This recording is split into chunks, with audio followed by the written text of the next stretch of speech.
Welcome to the Great Detectives of Old Time Radio. From Boise, Idaho, this is your host, Adam Graham.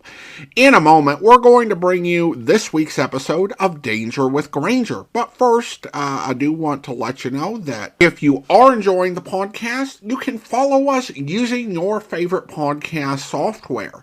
And also today's program is brought to you in part by the financial support of our listeners, and I do want to welcome our latest Patreon supporter, supporting us at the Detective Sergeant level of $7.14 or more per month. Thank you so much for your support, Tim. And again, support the podcast over at patreon.greatdetectives.net and on a one-time basis at support.greatdetectives.net. Well, now, from 1956 or 1957, here is the Triple X murders.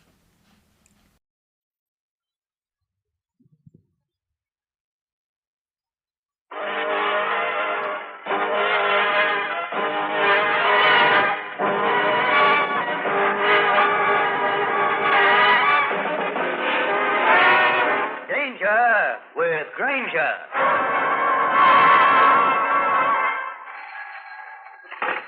Police Department. This is Graham Dwyer. I'm calling from a drugstore in Ampere and McDonough on the edge of Pelham Bay Park. Get a police car out here immediately.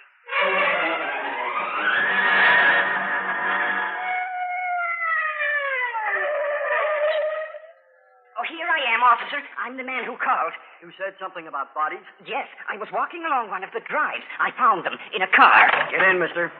Show us where. It's this road to the right, a red convertible. It's parked right along. Oh, there it is, just up ahead.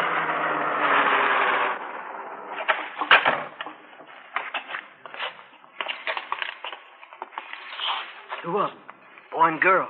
They're just youngsters. Both been shot. How'd you happen to find them, fella? Oh, I told you, I was walking here in the park. It's a nice night. I happened to look in. At first I thought they were just sitting sort of, Necking?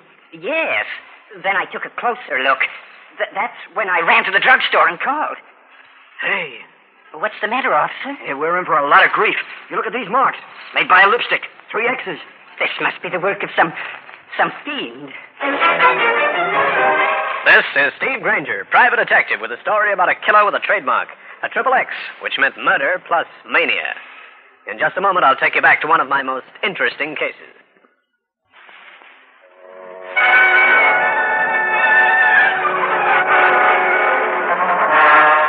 This is Grainger. I was sitting in my office reading the paper, an account of a twin killing in Pelham Bay Park the night before. A killing signed by 3 X's on the forehead of each body. It was the sort of case that gave you a cold, creepy feeling in spite of the fact that the sun was shining outside. Then my door opened. Mr. Grainger.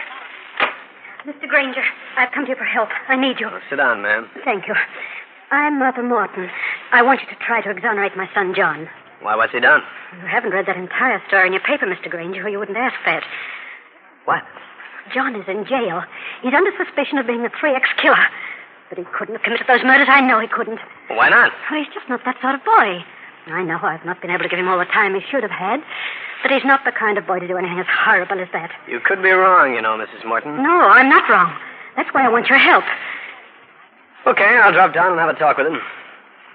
I see he's being held downtown. Oh, Mr. Grainger, please, if you... Take it easy, Mrs. Morton. If he's innocent, he won't be convicted.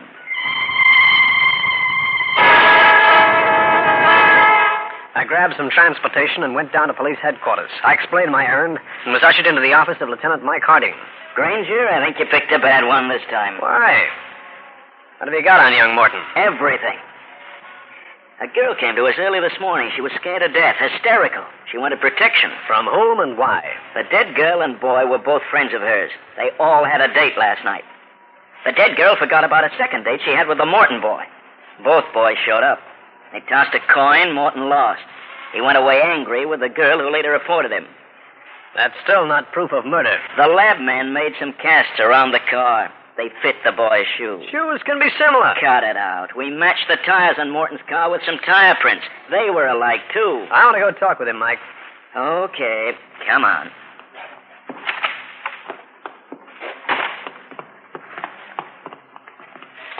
How's the kid impress you?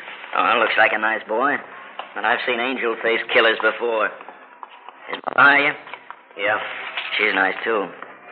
Yeah. Oh, this is itself. Right.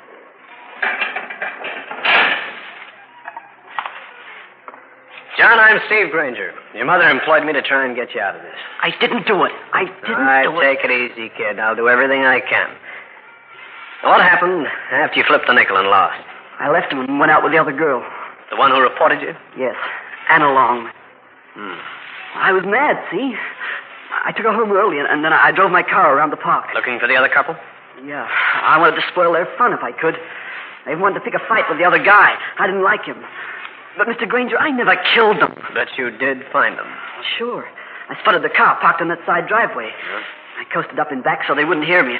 I wanted to see what was going on. So? When I got to the car, I could see there was something wrong. When I saw the 3 X's marked on their fire, I went home as fast as I could. Why didn't you notify the police? Well, I was going to. But just as I got back in my own car, I heard the sirens. I got out of there. I guess I lost my head. Yeah, I guess you did. Okay, John, try and relax. I'll do what I can.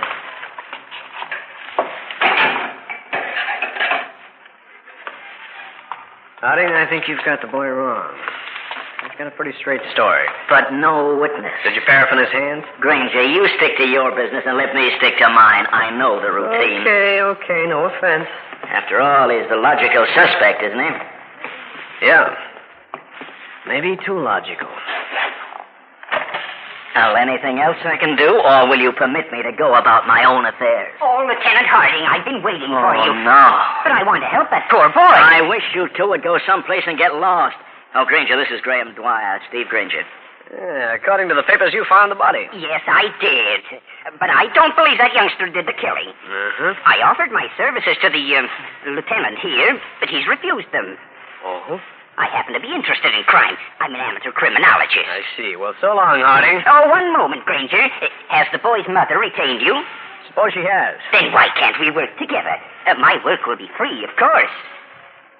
You know, Grainger, that's an excellent suggestion. Just a second, Harding. Then I'll have both of you Sherlocks out of my hair.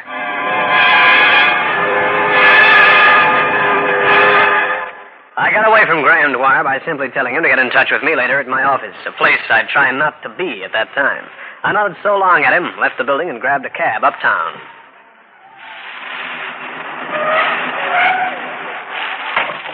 Thanks, driver. Keep the change. I moved towards the entrance of my building.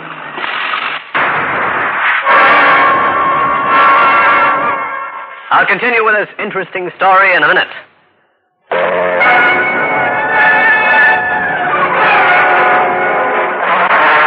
When the shots came, I dropped to the sidewalk fast. You gotta be pretty fast on the fall in my profession. I lay there waiting for some more shots, but they never came. Only the sound of a car roaring off. I could look at the license plates and made it in a hurry to my telephone. Harding speaking. This is Grainger. Listen, the guy just took a pot shot at me from a car. I got the license number. Can you check the owner for me? Sure. You think it's about the 3X killing? How do I know? I'm no prophet. You're not much of a private eye, either.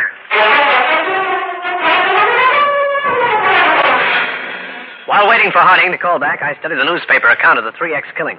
The police had only one suspect, and that was John Morton. I hoped I could dig up an alibi for him because the law was going to be tough about this. I'd got the address of the girl who'd put the finger on John Morton. Her name was Anna Long. I decided to talk with her was in order. Anna Long lived on Colonial Avenue, adjacent Pelham Bay Park. I phoned, told her I'd be out.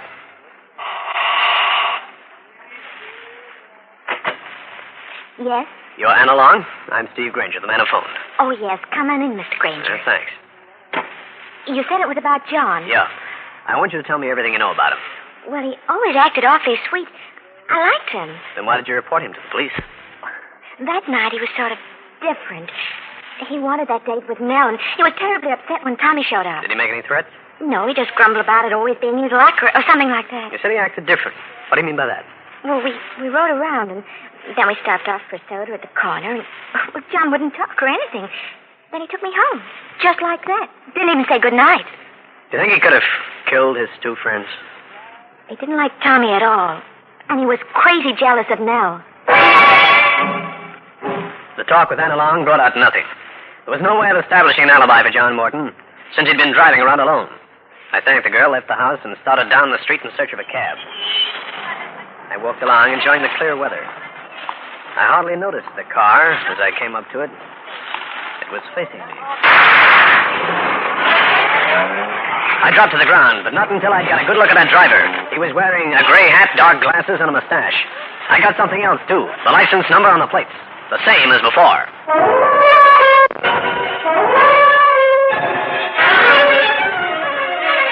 Well, Harding? Sure. I've got a make on the car for you, Grainger. Thanks. You took your time about it, didn't you? What's the matter, Gumshoe? Nervous? I just don't like being shot at.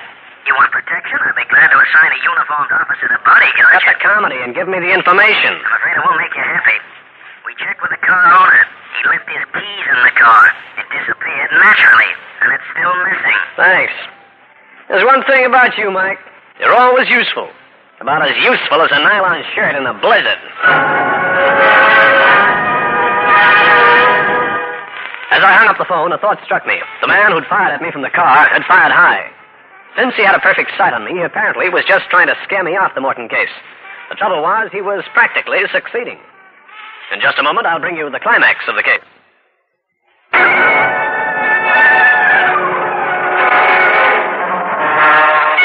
On my way back to my office, I passed pretty near to Cal Hendrick's place. Since I was getting nowhere fast with this case, and since Cal has more than once been able to help, I thought I'd pay him a call. Well, in trouble again, Steve? What do you mean again? I'm just a sucker for strife. Read about the 3X killer, Steve? I'm working on it. That Morton kid? I don't think he did it. Thanks. You're my first friend today. A kid like that might kill in anger, but when they start marking their corpses with 3 X's on the forehead, look for a psychopathic murderer. You just point him out to me. I can save Mrs. Morton a lot of heartbreak. This is one time I can be of no help. I thought I'd probably find you here, Grainger. Well, the boy lieutenant from homicide. All right, that's enough, Hendricks. Yeah, you're holding an innocent kid for murder. Now, look here. Don't needle him, Cal. Lieutenant has high blood pressure. What do you want with me, sir? That Graham Dwyer, remember him? He said that now you and he were working together, you'd have a startling revelation to make by morning. Oh, he said that, did he? Is it true? No, Mike. It'll make you feel better, it's not. Thanks. Even if my feet are sore, that no was worth the trip up here. I left Cal's place, went to my office, and reported to Mrs. Morton.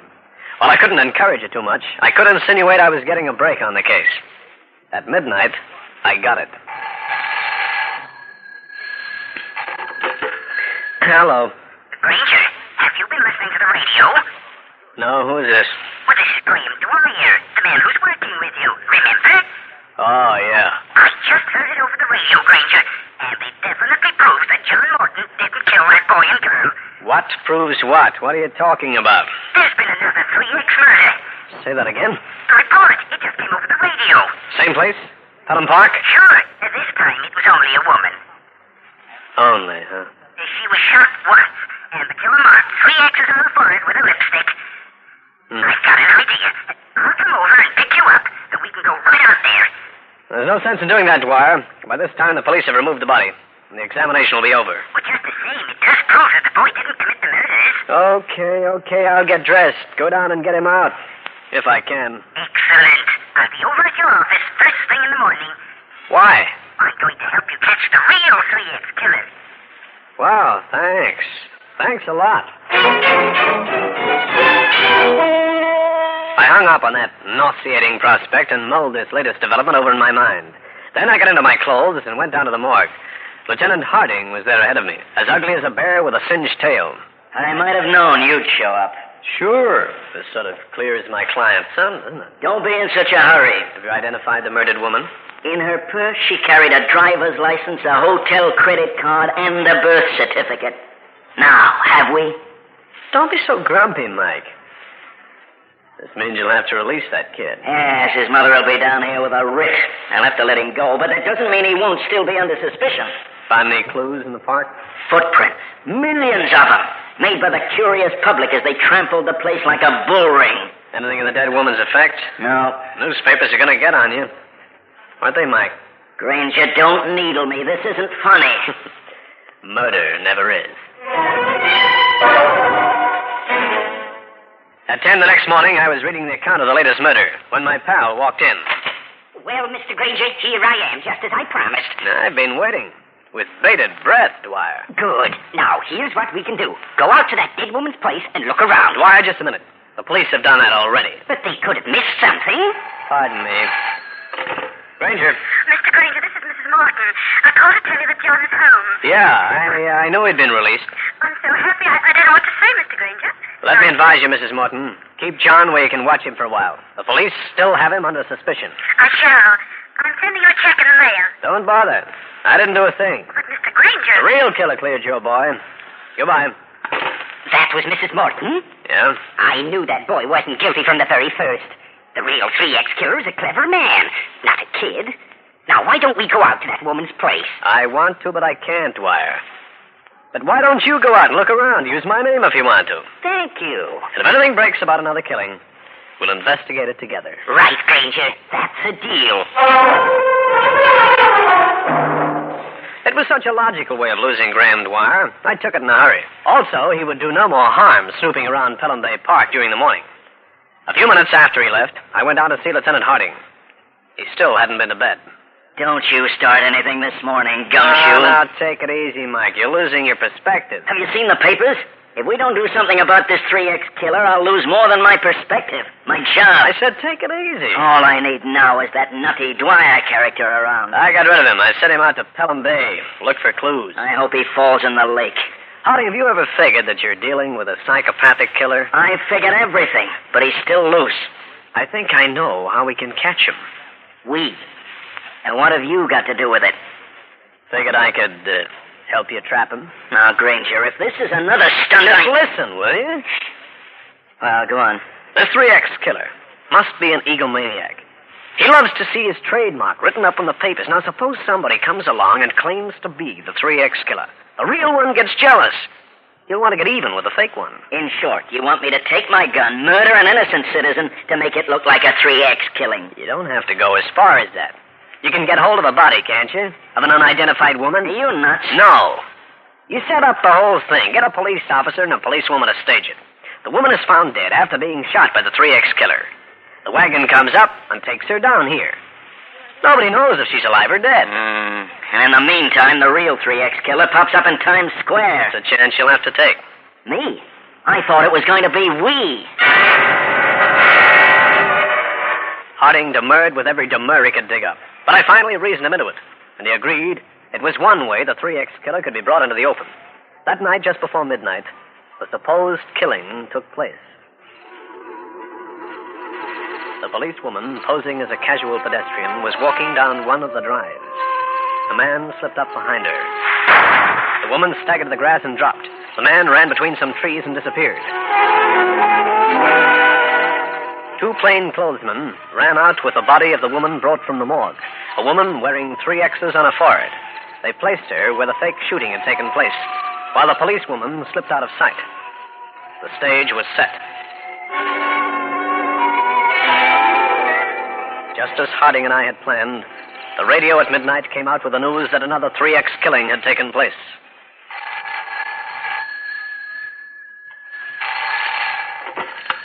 Yeah. This is Graham Dwyer. Have you heard? I was just going to call you. We're going out there. I'll pick you up in 5 minutes.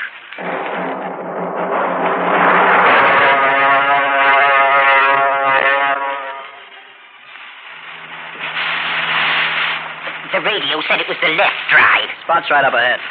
See the police cars? My, this one really attracted a crowd. Pull up here. We can walk.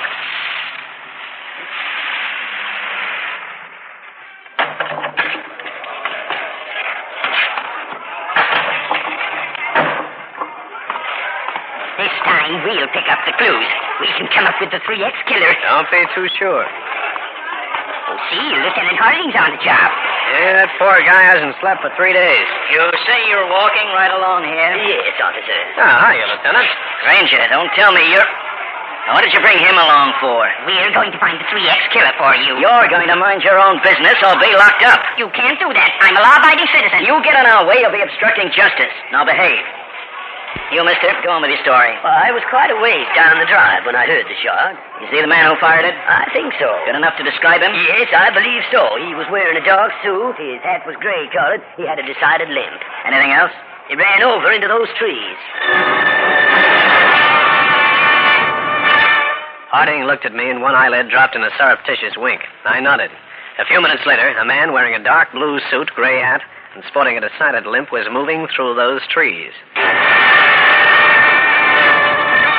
Nobody except the police and I knew that this had all been rehearsed. That both the witness and the man with the limp were really police officers. I looked around carefully, hoping to spot anyone who looked suspicious. Then I discovered something. Something that sent me on the heels of the man posing as the 3X killer. It was not so light now, and I had difficulty spotting my quarry. Then he loomed up ahead, the limp as evident as ever. I stayed behind, just a little out of sight. The phony murderer was being obvious. Also, he was taking a chance because some civic-minded citizen might shoot first and ask later. Then another figure slipped out of a clump of bushes up behind the supposed killer. The gleam of a nickel-plated revolver glinted dimly.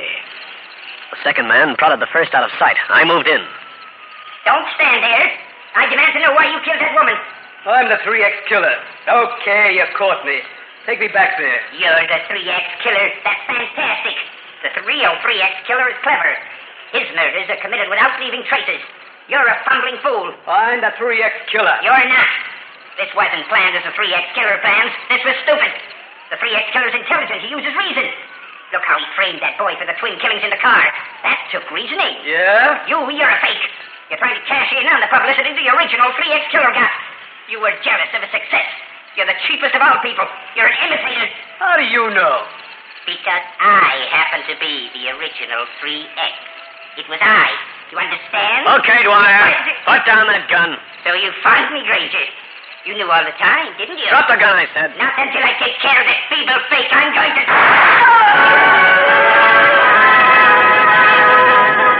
Well, friends, that's the story. I'll be back to wrap up the case in just a minute.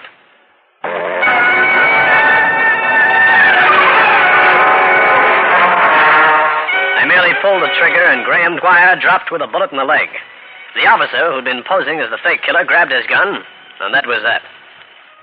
Mike Harding asked me to meet him the following day. Have you seen the newspapers? They're playing up the hoax we pull like they know about it all the time. Yeah, they're good guys. And I suppose I'll have to thank you.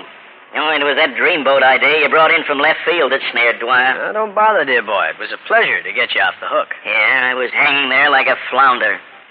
What happens with Dwyer? He's insane.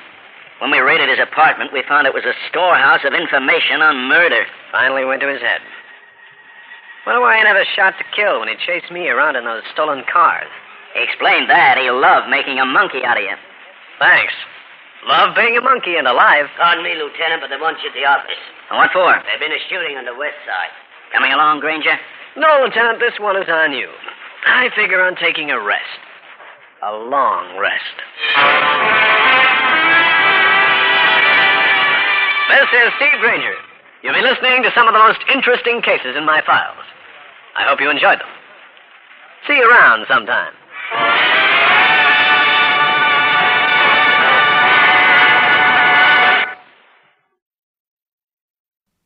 Welcome back. One thing I will say is that in terms of put-downs of Grainger, Lieutenant Harding in this episode delivers some that are worthy of Ken Lynch's take on Sergeant Corbett.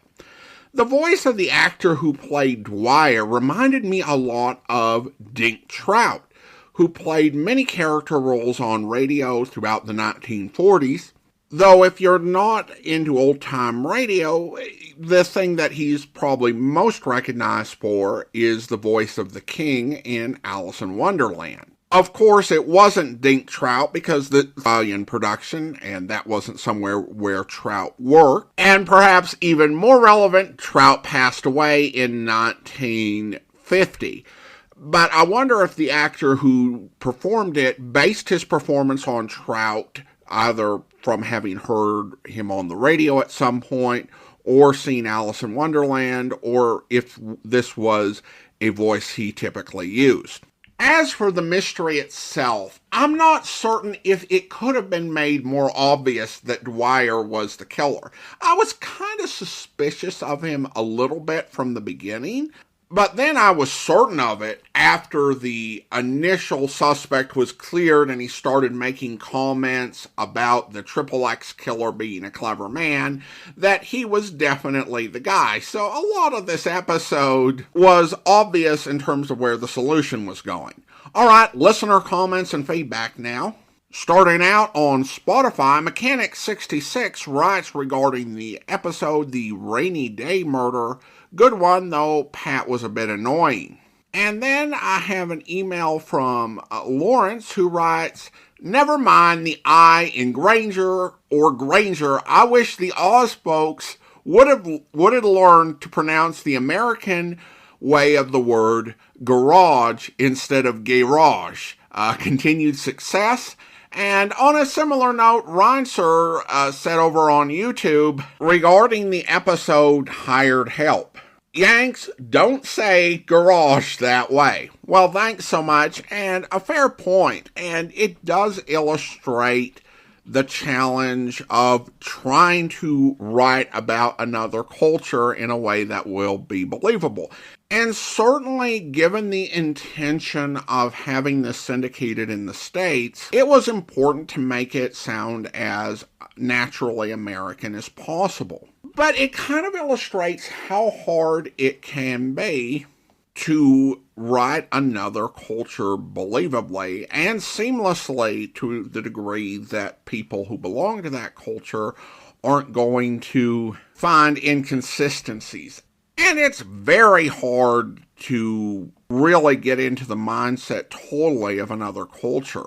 And I think it was even harder back in the mid-1950s, because often our experience of other cultures was limited to what we saw in media, which could often be quite stereotyped. Although it should be said that many Australians had interacted with Americans during the war, and of course, some American films had made their way over to Australia. And so there were some cultural exports that they could draw from, but there are so many finer points that can be missed. It should be said that American media could be far worse at the way we wrote people from other countries. British might have the best chance of getting a fair shake, but even then it'd be often way off.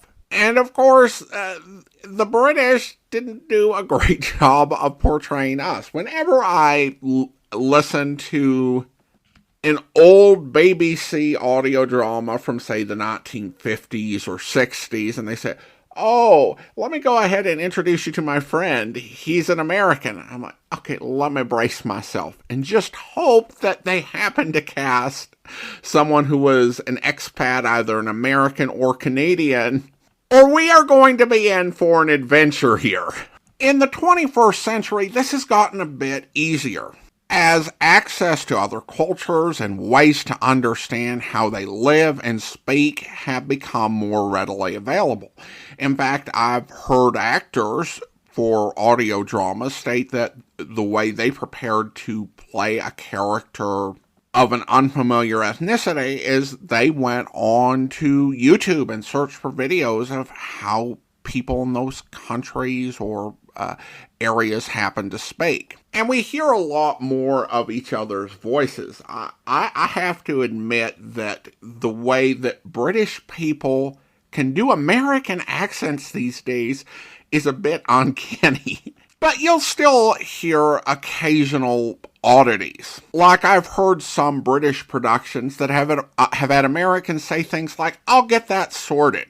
Which is not something we say. It's a saying that means I will go ahead and take care of it, solve that problem for you. But it is not a phrase I've ever heard an American use in real life or in a media production that isn't made by British people.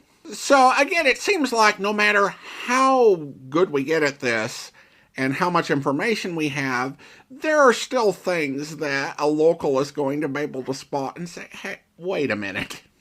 But thanks so much. I do appreciate the comment, Lawrence. Well, now it is time to thank our Patreon supporter of the day. And I want to thank Ken, Patreon supporter since March of 2020, currently supporting the podcast at the Detective Sergeant level of $7.14 or more per month.